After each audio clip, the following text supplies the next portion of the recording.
할렐루야. 할렐루야. 네, 오늘은 거룩한 주일입니다. 이 시간 하나님 앞에 예배 드릴 때 우리의 심령 안에 하나님의 말씀이 충만하게 임할 줄 믿습니다. 우리 성도님들께서 우리를 위해 기름 부어 세우신 영적 지도자이신 우리 담임 목사님의 빠른 회복과 성령 충만함으로 새 힘과 새 능력으로 다시금 하루속히 이 자리에서 말씀 선포하실 수 있도록 우리 성도님께서 뜨겁게 기도하여 주시기 바랍니다.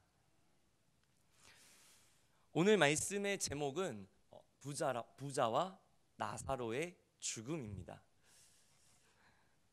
연말 연시가 되면 우리가 길거리에서 흔히 딸랑딸랑 종을 울리면서 어려운 이웃들을 위해 모금을 하는 우리가 구세군 분들을 우리가 종종 찾아볼 수 있습니다. 작년 12월부터 시작되었던 이 모금에서 1월 31일까지 이 모금 활동이 이루어졌는데 총 모금액이 잠정적으로 얼마가 모이셨을 것 같습니까? 많이 모였을 것 같습니까? 잠정적으로 4,279억이 모금이 되었다고 합니다. 이 중에서 개인이 기부한 금액이 약 1,226억이고 법인이 한 3,053억 정도 기부했다고 합니다. 참 코로나로 인해서 우리의 삶이 팍팍하고 많이 어려워져 있는 가운데에도 참 우리의 마음을 따뜻하게 녹여주는 그런 훈훈한 소식이 아닐 수 없습니다. 이렇듯 서로가 서로의 어려움을 도와주기 위해서 나누는 모습은 참 보기에 아름답습니다. 그런데 오늘 말씀에는 가진 것을 나누지 못한 인물과 도움을 필요로 했던 두 인물이 등장합니다. 오늘 예수님의 비유에는 너무나도 극명하게 대비되는 두 인물이 등장합니다. 한 명은 부자고 한 명은 거지 나사로입니다. 부자야 가진 게 많으니까, 누릴 수 있는 게 많으니까 자연스럽게 자기가 가진 부와 재산과 명예를 누리며 살았습니다. 그 비유가 자색옷과 고운 베옷이라고 나와 있는데 오늘 본문의 19절 말씀에 보면 한 부자가 있어 자색옷과 고운 베옷을 입고 날마다 호화롭게 즐기더라 라고 되어 있습니다. 우리가 지금이야 옷의 종류도 많고 옷의 색깔도 다양하고 옷의 디자인도 많고 심지어 옷을 사는 것도 너무나도 쉽습니다. 하지만 예수님 당시에 고대로 돌아가 보면 일반적으로 한 사람이 한 벌 이상의 옷을 가지고 있는 건 거의 불가능했습니다. 왜냐하면 이 옷이 만들기도 당시에는 쉽지 않았을 뿐더러 너무나도 고가의 제품이었기 때문입니다. 그래서 옷이 마치 하나의 재산처럼 여겨지던 그런 때였습니다. 신명기 24장 13절 말씀에 보면 해질 때에 그 전당물을 반드시 그에게 돌려줄 것이라. 그리하면 그가 그 옷을 입고 자며 너를 위해 축복하리니 라고 되어 있습니다. 지금 전당물을 그에게 돌려줄 것이다. 그러니까 돈을 빌린 사람한테 돌려주라 되어 있는데 그 전당물이 무엇입니까? 옷입니다. 옷을 전당물로 잡았다라는 것입니다.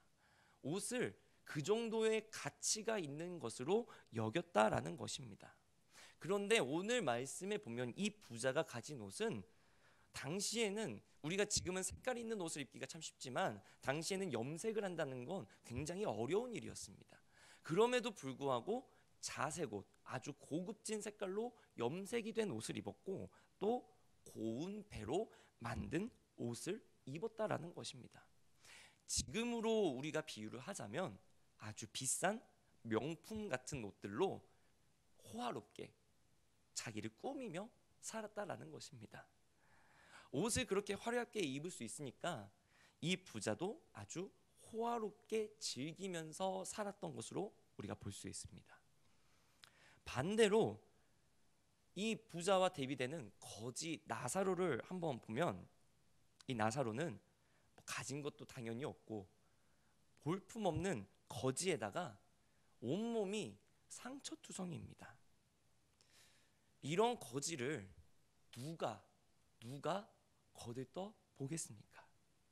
20절 말씀에 보면 우리가 한 가지 주목할 말씀이 있는데 그런데 나사로라 이름하는 한 거지가 헌데투성이로 그의 대문 앞에 버려진 채라고 되어 있습니다. 지금 말씀 끝에 보면 버려진 채라고 되어 있습니다. 나사로가 자발적으로 지금 자기가 스스로 부잣집 앞에 간 것이 아닙니다.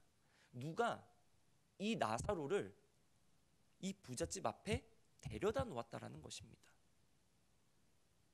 그게 원래 이 거지를 도와주고 혹은 돌봐주었던 사람이었는지, 아니면 길 가던 사람이 이 나사로를 보고 저 부자는 가진 게 많으니까 좀 도와줄 수 있을 거야, 우리보다는 형편이 좀 나으니까 충분히 잘 도와줄 수 있을 거야, 이렇게 생각했을지 모릅니다. 여하튼 지금 나사로는 부자의 집 앞에 버려져 있습니다. 그런데 이 나사로가 부자에게서 어떠한 도움도 받을 수 없었습니다. 21절 말씀에 보면 그 부자의 상에서 떨어지는 것으로 배불리려 하매 심지어 개들이 와서 그 헌대를 핥더라. 지금 우리가 21절 말씀에 보면 부자의 상에서 떨어지는 것으로 라는 표현이 있습니다.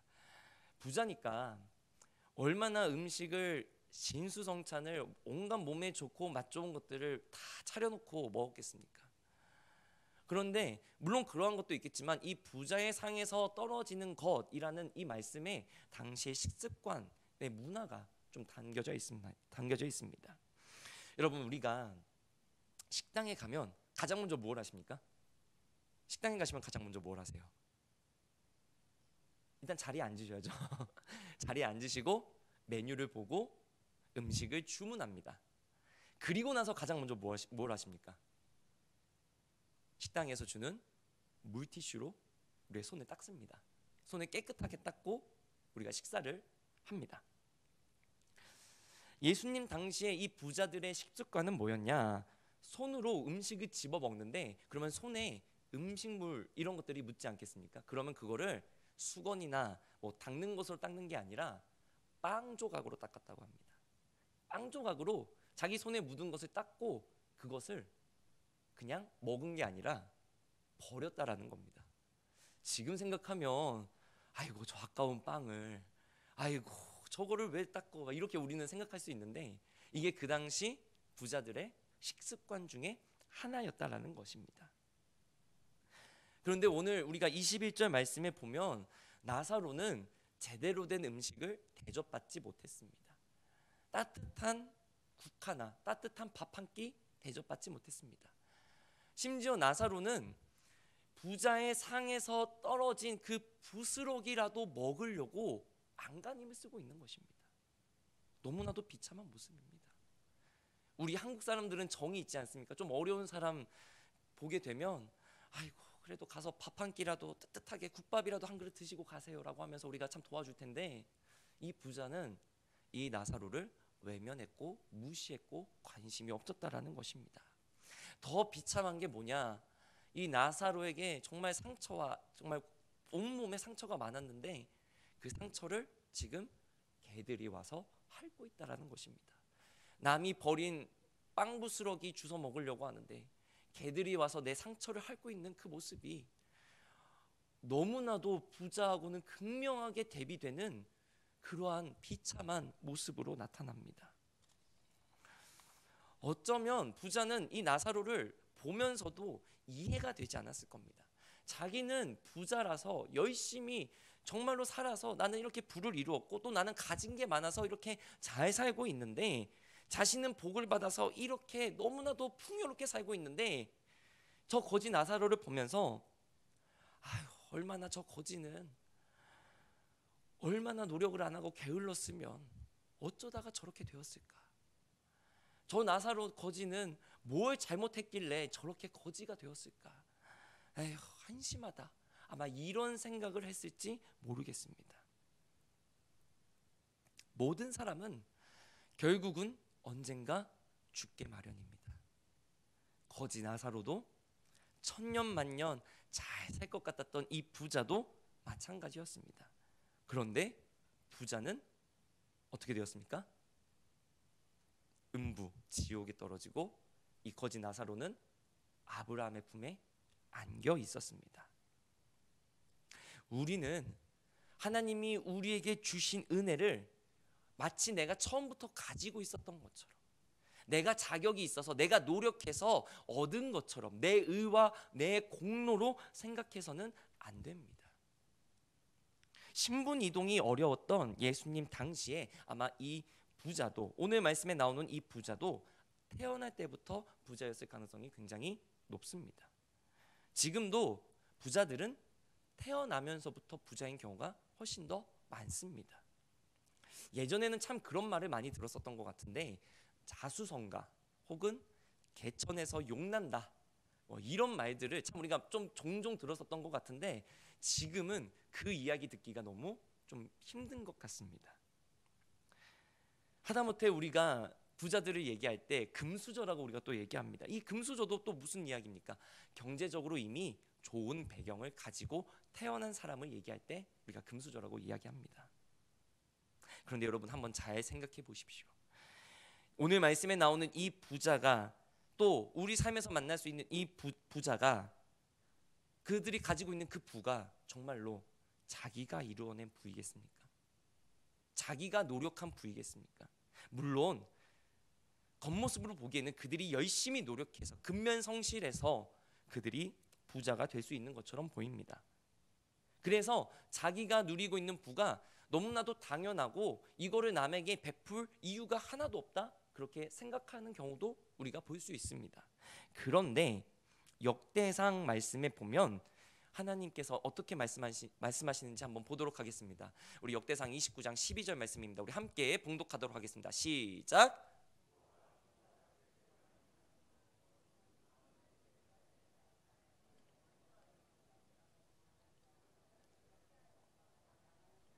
주의 손에 있나이다. 아멘. 그렇습니다. 부를 허락하시는 분이 누구십니까? 우리가 부유하도록 허락하시는 분이 누구십니까? 하나님이십니다. 역대상 기자는 하나님이 도와주지 않으면, 하나님이 은혜를 더해주지 않으면 부를 이룰 수 없다 이야기하고 있는 것입니다. 그런데 그 부를 마치 자기 스스로, 자기가 자격이 있어서, 자기가 뛰어나서 얻은 것 마냥, 하나님 없어도 살 수 있는 것 마냥 산다면 그 삶이 도대체 무슨 의미가 있겠냐라는 것입니다. 더군다나 예수님을 믿는 우리가 만약 그렇게 산다면 그것이 얼마나 모순적인 삶이 되겠습니까? 오늘 부자가 자기 앞에 있는 어려움에 처한 나사로를 외면한 이유는 자신이 가지고 자신이 누리고 있었던 그 부가 하나님께서 허락하신 게 아니라 자기가 그냥 애초에 가지고 태어난 것이다, 자기 것이다 라고 생각했기 때문일 것입니다. 여기서 우리가 이 부라고 하는 단어를 은혜로 한번 바꿔보겠습니다. 여러분, 우리 스스로 얻은 은혜가 있습니까? 여러분 스스로 하나님의 은혜를 가지셨습니까? 아닙니다. 결코 스스로 하나님의 은혜를 가질 수 있는 사람은 없습니다. 하나님의 은혜는 하나님께서 부어주시는 것임을 믿으시기 바랍니다. 우리가 은혜를 받았을 때 그 은혜로 우리가 기뻐할 수 있습니다. 그런데 그 기쁨이, 그 은혜가 내 공로나 내 의라고 여겨선 안 된다라는 것입니다. 하나님의 은혜는 전적으로 하나님의 주권으로 우리에게 주어지는 것이기 때문에 우리는 그 은혜에 감사해야 한다는 것입니다. 우리 성도님들은 이미 하나님께 받은 은혜가 충만하고 또한 성령 충만한 우리 경인교회 모든 성도님인 줄 저는 믿습니다. 우리가 참 은혜를 받았다라는 말을 많이 합니다. 말씀 듣고 참 은혜 많이 받았습니다, 참 찬양으로 우리가 은혜를 많이 받았습니다 얘기하는데, 우리가 참 그 말씀, 보통 그럴 때는 우리가 기쁨으로 우리가 그 말씀을 받았습니다라고 우리가 보통 그런 뜻으로 이야기합니다. 그런데 은혜를 받았다라는 말 속에는 정확하게는 어떤 의미가 있습니까? 그럴 이유가 없는데 내가 가지게 되었다라는 것입니다. 나는 은혜 받을 자격이 없는데, 나는 하나님 굽어 보시기에 정말로 너무나도 자격이 없는데 그럼에도 불구하고 하나님께서 나에게 은혜를 더하여 주셨다. 이것이 은혜를 받았다라는 참 의미 아니겠습니까? 우리가 예수님을 믿는 믿음으로 하나님의 자녀로 은혜를 베풀어 주시고 내 앞길을 형통하게 하시는 하나님을 바라보며 우리가 받은 은혜를 우리의 삶의 자리에서 잘 베풀고 또 그것으로 인해 우리의 믿음의 본을 보이며 나아가는 저와 우리 모든 성도님들 다 되시기를 주님의 이름으로 간절히 기도드립니다. 오늘 말씀에서 나오지 않았지만 누가복음 16장 22절로 23절 말씀을 한번 보도록 하겠습니다.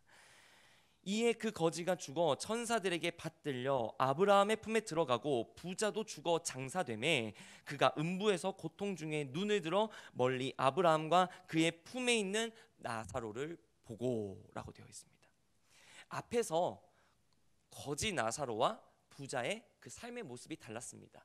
부자는 누릴 것 다 누리며 살았고 거지 나사로는 부스럭이라도 얻어먹으려고 그런데 개들이 와서 핥고 있는 그런 비참한 모습으로 살았던 것을 보았습니다. 그런데 그 뒤에는 이 두 인물의 죽음도 너무나도 달랐다라는 것입니다.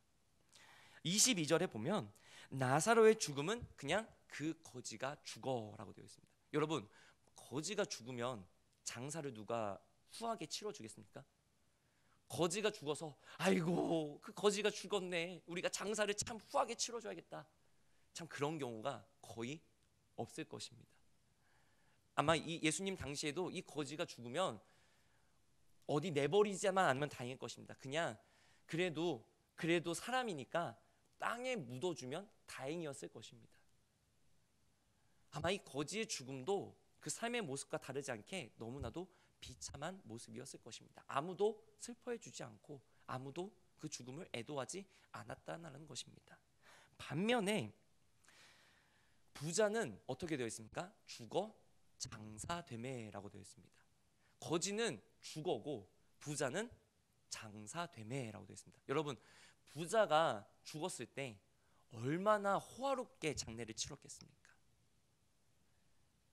얼마나 그 부자가 그 누렸던 부를 가지고 살았는데 그 부자가 죽음으로 인해서 그 장례도 얼마나 호화롭게 했겠습니까? 최고급 세마포로 자기의 몸을 감쌌을 거고 가장 좋은 자리에 있는 무덤에다가 자기를 묻으려고 했을 것입니다. 이미 준비를 다 해놨을 것입니다. 그리고 그의 가족들이 그렇게 하도록 했을 것입니다.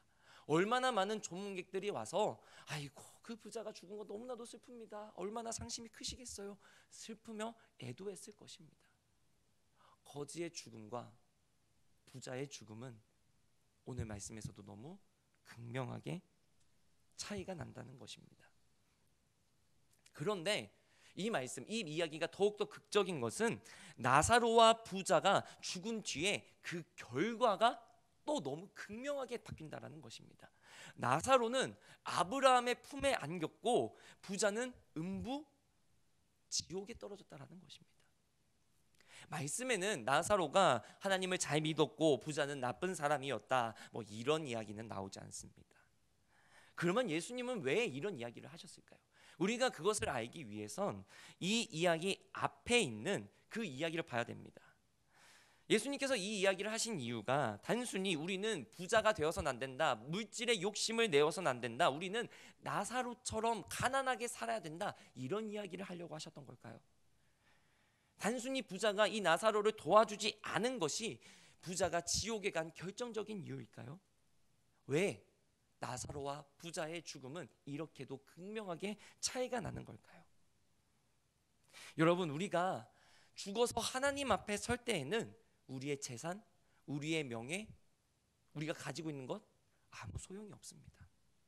하나님께서 우리를 판단하시는 기준은 결국 내가 하나님의 말씀대로 순종했느냐, 순종하지 않았느냐, 그것을 보실 것입니다. 내가 정말 예수님 믿어서 믿음 생활 잘 감당하고 하나님 뜻대로 살려고 했는가? 하나님은 우리에게 그것을 물으실 거라는 것입니다. 너가 얼마를 벌었고 너가 무엇을 했고 그게 중요한 게 아니라 내 삶의 모습이 하나님 보시기에 합당했는가? 그것을 보실 거라는 얘기입니다. 비록 조금 어렵고 힘들게 산다 할지라도 말씀대로 살려고 하는 순전한 믿음으로 살았다면 하나님께서 우리를 기뻐 받아주실 줄 믿습니다. 이 거지 나사로와 이 부자의 비유 앞에 어떤 이야기가 먼저 나오냐고 하면 예수님께서 불의한 청지기의 비유를 먼저 이야기해 주셨습니다. 이 불의한 청지기의 비유를 누구에게 말씀하셨냐? 바리새인과 또 서기관들에게 이야기를 했던 것입니다. 그런데 이 비유, 불의한 청지기의 비유를 말씀하신 그 이유가 누가복음 16장 13절에 나옵니다. 지파인이 두 주인을 섬길 수 없나니 혹 이를 미워하고 저를 사랑하거나 혹 이를 중이고 저를 경히 여길 것임이니라. 너희는 하나님과 재물을 겸하여 섬길 수 없느니라. 예수님의 이 비유를 들은 바리새인들은 이 말씀을 듣고 성경에는 비웃었다라고 되어 있습니다. 바리새인들은 겉으로는 하나님의 말씀을 잘 지키고 따른다라고 모습을 보였었지만 그 속마음에는 하나님이 없고 재물을 쫓아가는 마음만 있었다라는 것입니다. 하나님을 섬겨야 되는 바리새인들임에도 불구하고 하나님의 말씀대로 하나님의 말씀을 심지어 가르치는 바리새인들임에도 불구하고 마음속에 하나님이 없고 물질만, 탐욕만 가득했다라는 것입니다. 그 모습을 본 예수님이 지금 거지 나사로와 부자의 비유를 들어 이야기하고 계신 것입니다. 이 부자도 바리새인처럼 아마 일반 유대인들처럼 유대교 율법에 따라 살았을 것입니다. 그런데도 그는 죽어서 음부에 떨어져 괴로워하고 있습니다. 여러분, 부자면 뭐 부족한 게 있고 뭐 할 게 있겠습니까? 그냥 말씀대로 살 수 있는 여유, 자기가 할 수 있는 대로 살 수 있는 여유가 넘쳐났을 것입니다. 그럼에도 불구하고 그는 율법을 잘 지켰음에도 불구하고 오늘 음부에 떨어져 괴로워하고 있다는 것입니다. 왜 그렇습니까? 부자는 자신의 집 앞에 고통스러워하고 있는 거지 나사로를 알고도 외면했습니다. 오히려 그 거지를 보고도 그 거지의 나사로의 어려움을 도와주려고 한 것이 아니라 자신의 불을 자기 것처럼 여기면서 하나님께서 우리에게 허락하신 우리의 이웃들, 우리의 정말 주위에 같이 사는 사람들을 도와주지 않고 자기 혼자 잘 먹고 잘 살았다라는 것입니다. 레위기 19장 18절 말씀에 보면 내 이웃 사랑하기를 내 자신과 같이 사랑하라. 나는 여호와이니라. 하나님께서는 이스라엘 민족을 향해서 너희 동족의, 너희 이웃의, 너희 동포의 어려움을 외면하지 말아라. 너희가 받은 은혜대로 너희가 이웃들에게 베풀고 도우고 함께 살아라. 이렇게 말씀해 주셨는데 오늘 부자는 자기가 누리고 있는 그 부가 마치 자기 것인 것처럼 하나님하고는 아무 상관이 없는 것처럼 하나님 떠나 자기 마음대로 살았기 때문에 오늘 지옥에 갔던 것입니다. 그가 부자라서 지옥에 간 것이 아니라 하나님의 말씀대로 살지 못했기 때문이라는 것입니다. 우리는 우리에게 주어진 은혜를 가지고 그 은혜를 나누고 실천하기 위해 노력해야 합니다. 부자는 하나님의 은혜로 부자가 되었습니다. 하나님께서 지켜주셨습니다. 남부럽지 않은 삶을 살았습니다. 호화롭게 그 삶을 즐겼습니다. 그러나 당장 눈앞에 보이는 거지 나사로의 모습을 보고도 그는 외면하고 아무런 도움을 주지 않았다는 것입니다. 하나님께서 허락하신 이웃을 보고도 충분히 도와줄 수 있었음에도 그는 나사로를 돌아보지 않았다라는 것입니다. 물론 부자라고 해서 꼭 어려운 사람을 도와줘야 된다, 이런 이야기를 하고자 하는 것이 아닙니다. 일괄적으로 그렇게 얘기할 수도 없습니다. 하지만 오늘 예수님이 말씀하신 건 우리가 받은 하나님의 은혜를 우리가 기억하고 생각하고 우리가 가지고 있는 만큼 우리의 형편대로 충분히 베풀 수 있는 마음을 가지고 있어야 한다는 것입니다. 이기적이어서는 안 된다라는 것입니다. 나만 바라봐선 안 된다라는 것입니다. 하나님의 말씀으로 우리는 우리에게 허락하신 하나님의 은혜를 감사하며 우리가 할 수 있는 대로 최선을 다해 삶을 살고 할 수 있는 대로 서로를 배려하고 생각하면서 함께 하나님의 은혜를 나누는 그 모습을 하나님께서 기뻐 받아주실 줄 저는 믿습니다. 이번에는 죽어서 지옥에 간 부자가 아브라함에게 했던 그 요구를 한번 보도록 하겠습니다. 누가복음 16장 27절로 30절 말씀입니다. 이르되 그러면 아버지여 구하노니 나사로를 내 아버지의 집에 보내소서. 내 형제 5이 있으니 그들에게 증언하게 하여 그들로 이 고통받는 곳에 오지 않게 하소서. 아브라함이 이르되 그들에게 모세와 선지자들이 있으니 그들에게 들을지니라. 이르되 그렇지 아니하니이다. 아버지 아브라함이여, 만일 죽은 자에게서 그들에게 가는 자가 있으면 회개하리이다. 지금 부자의 요구가 무엇입니까? 죽은 나사로가 부활해서 자기 형제들에게 가면 자기와 마찬가지로 하나님 없이 살고 있는 내 형제들이 죽어서 이 지옥에 오지 않을 것입니다. 그러니 나사로를 보내주십시오. 지금 이렇게 요구하고 있는 것입니다. 죽은 사람이 다시 살아가면은 아무리 완악한 사람일지라도 회개하고 하나님의 말씀으로 살지 않겠느냐, 그 이야기입니다. 그런데 아브라함의 대답이 무엇입니까? 모세와 선지자들에게 듣지 아니하면 아무리 죽은 나사로가 간들 소용이 없다라는 것입니다. 여러분, 예수님을 믿는 믿음은, 은혜를 받는 믿음은 기적 때문에 생기는 것이 아닙니다. 이적을 보았기 때문에 내가 믿는 것이 아닙니다. 그저 예수 그리스도의 복음을 우리가 듣고 믿기 때문에 우리가 구원받아 은혜를 누리는 것인 줄 꼭 기억하시기 바랍니다. 죽은 나사로가 부자의 형제들에게 간다고 해도 그들이 구원받지 못한다. 아브라함, 하나님께서 그렇게 이야기하고 계십니다.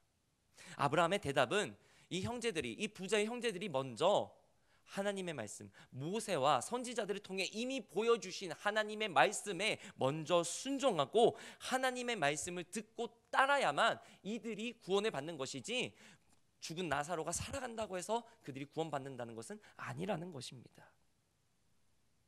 하나님의 말씀에서 우리에게 주어지는 은혜와 그 말씀을 따를 때 우리 삶에서 기적이 일어나고 변화가 일어나는 것이지, 기적 그 자체가 우리를 믿음의 자리로, 그 기적이 믿음의 근거가 된다는 것은 아니라는 것입니다. 우리가 믿는 것은 기적이 아니라 예수 그리스도이심을 꼭 기억하시기 바랍니다.